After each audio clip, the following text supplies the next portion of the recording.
saying you dumb bunch of hillbillies.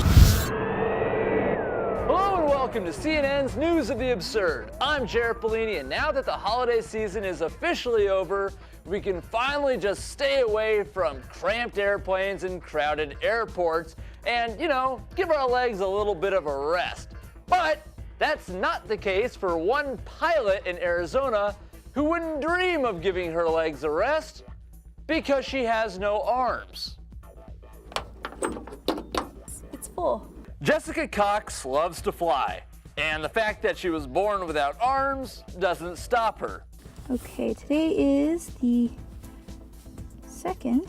And now she's proving to everybody that she's got wings. A lot of people maybe have doubted me or don't believe that a girl without arms or a woman without arms could do much. Well, when she came in here, we knew she'd be able to do it just because of the drive that she has, absolutely. Her instructor never had any doubt in her ability, and now Jessica is flying on her own. Oddly enough, the hardest part is just getting into her seat. Yeah, this was my first challenge in flight training, was how to buckle the seatbelt. So I figured out, well, you don't always have to buckle the seatbelt after you sit down. But you do have to place your tray in its original upright position. Now, getting a pilot's license is hard with or without arms, but getting a driver's license is easy. However, if you're in Indiana, don't get too happy about that. At least not while they're taking your photo. I'd have a hard time. I can't really not smile. But she's going to have to try, because now smiling isn't allowed on your driver's license. And same goes for glasses, scarves, and hats.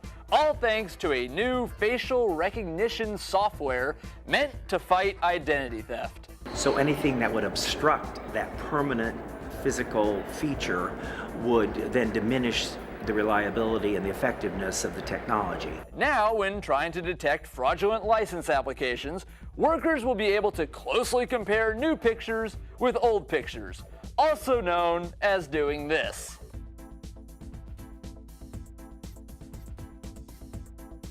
The way our technology works is then overnight, it would do a complete database search. And then if there was an issue, it would pop up on a report that would then be followed up on the next day. Right, just like that, lickety-split. Clearly this man has never been to a DMV. Finally, we end with sort of a sad story, but it illustrates the point that perhaps not everyone should be allowed on the road. Namely, whoever was hauling this mobile home. I bought some land, beautiful land, to give my children a better life. Now, what do I tell them? They don't have a home? Frances Barton was having her mobile home moved along US 68 in Kentucky when the trailer broke, sending it halfway off the road into some mud. A devastating event for this poor woman and her family. Thankfully, the nearby sheriff has a heart of gold. They paid somebody $200, and that's what you get for $200. We're poor people. We don't have a lot of money. We live paycheck to paycheck. What was I supposed to do? I trusted them people. I got cars going by saying you dumb bunch of hillbillies, and people are cussing me because they were stopped in traffic. So after a few failed attempts to get it off the road, the sheriff finally came through with a plan.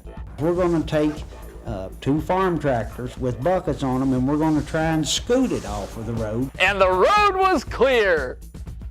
Well, that's all for this edition of News of the Absurd. I'm Jared Bellini, and remember, if you're in Indiana, no smiting! No smiting!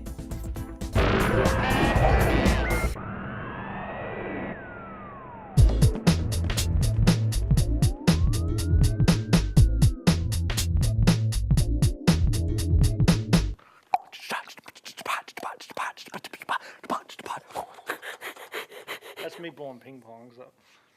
Oh. Don't they do